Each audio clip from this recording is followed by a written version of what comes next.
Selamat pagi teman-teman, dimanapun teman-teman berada, di Semarang, di Jawa Tengah, maupun di seluruh Indonesia. Ketemu lagi dengan saya, Chandra Rame. Teman-teman yang sedang menyaksikan video saya doakan semoga selalu diberikan kesehatan, hari ini dimudahkan segala urusan, dan dimudahkan rezekinya sama Allah Subhanahu wa Ta'ala.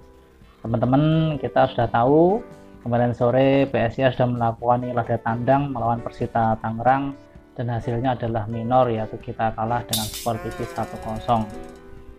Ya, kalau mau kecewa pasti kecewa, saya pun kecewa, tetapi kekecewaan ini bagaimana caranya? Ayo kita tetap support tim PSIS Semarang ini agar bisa menemukan solusi, agar kedepannya pertandingan berikutnya bisa meraih hasil yang positif. Apalagi nanti mengingat tanggal 2 Oktober adalah masuk pekan ke-11, PSIS akan menghadapi Bayangkara FC sebagai home ya, di laga kandang. Teman-teman, saya menyoroti di pertandingan lawan Persita kemarin, sebetulnya imbang ya, permainan itu imbang atau tidak jelek-jelek amat lah PSIS itu. Cuman ya sebetulnya untuk level Liga 1 seharusnya dari tingkat ritme kecepatan fisik ya kalau bisa di atas kemarin itu ya.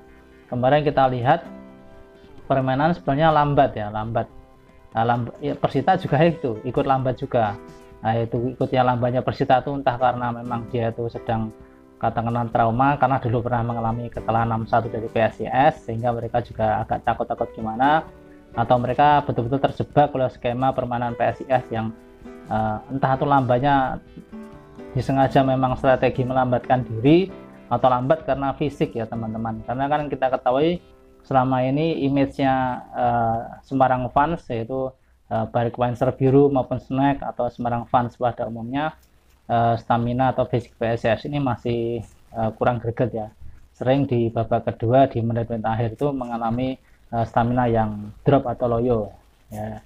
Jadi ini merupakan PR yang harus dibenahi oleh tim PSIS ya. Jadi pada waktu kemarin itu temponya lambat ya, tidak cepat itu. Saya juga pas menonton itu berpikir juga ini lambatnya tuh Persita juga ikut lambat. Ini juga kita syukuri. Coba kalau waktu itu Persita mainnya kenceng seperti saat lawan Borneo, saya tidak membayangkan bisa-bisa PSIS kebobolan lebih banyak gitu ya.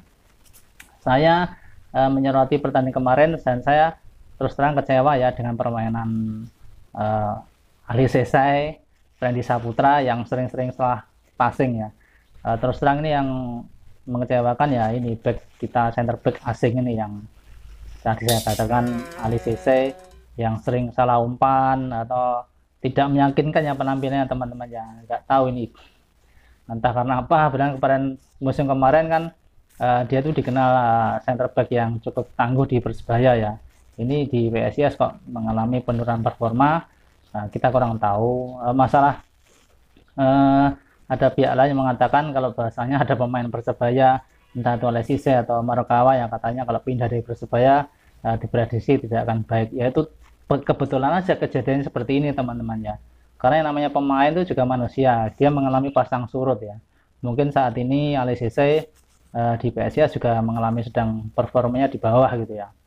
Jadi kita ya ini ya masukan buat ini bagaimana mau harus disupport lagi untuk meningkatkan stamina si Ali Sesai ini, atau mungkin nanti dievaluasi atau gimana ya, monggo, ini kan ranahnya dari manajemen. Yang penting dari kita Semarang fans tentunya kecewa ya dengan penampilan ini belakang PSIS yang khususnya pemain asingnya ini yang tidak memenuhi harapan ya, tidak memenuhi ekspektasi kata orang.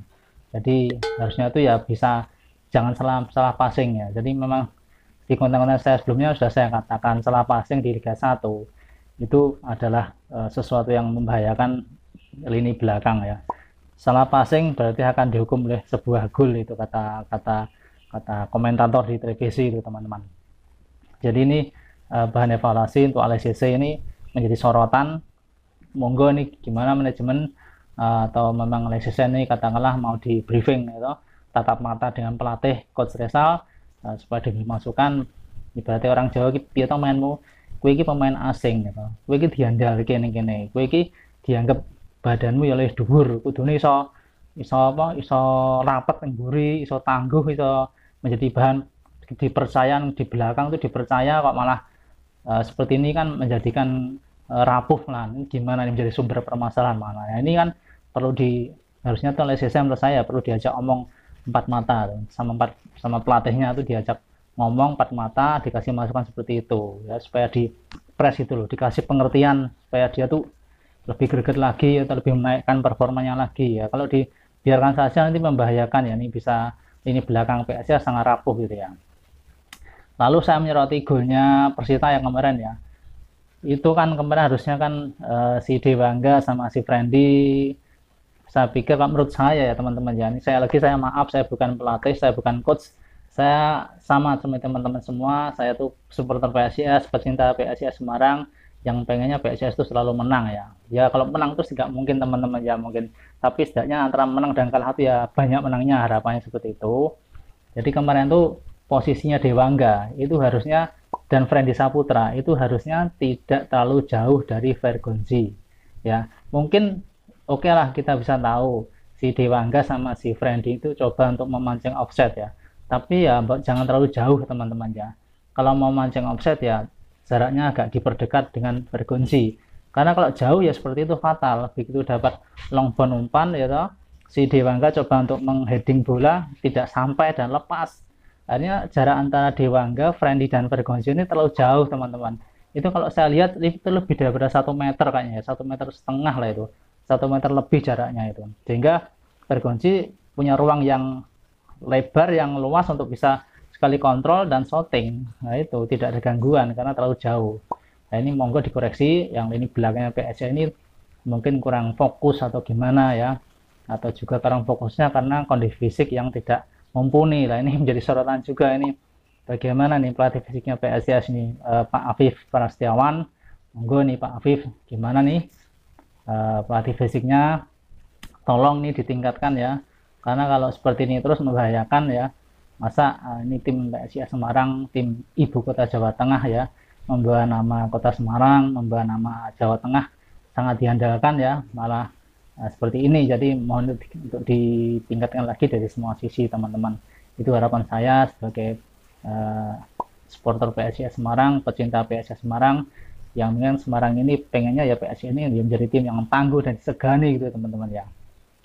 Oke teman-teman, itu dulu konten video dari saya. Terima kasih buat teman-teman yang menyempatkan menonton video dari saya. Semoga teman-teman semua selalu diberikan kesehatan, dimudahkan rezeki, dan hari ini dimudahkan segala urusannya sama Allah Subhanahu wa Ta'ala.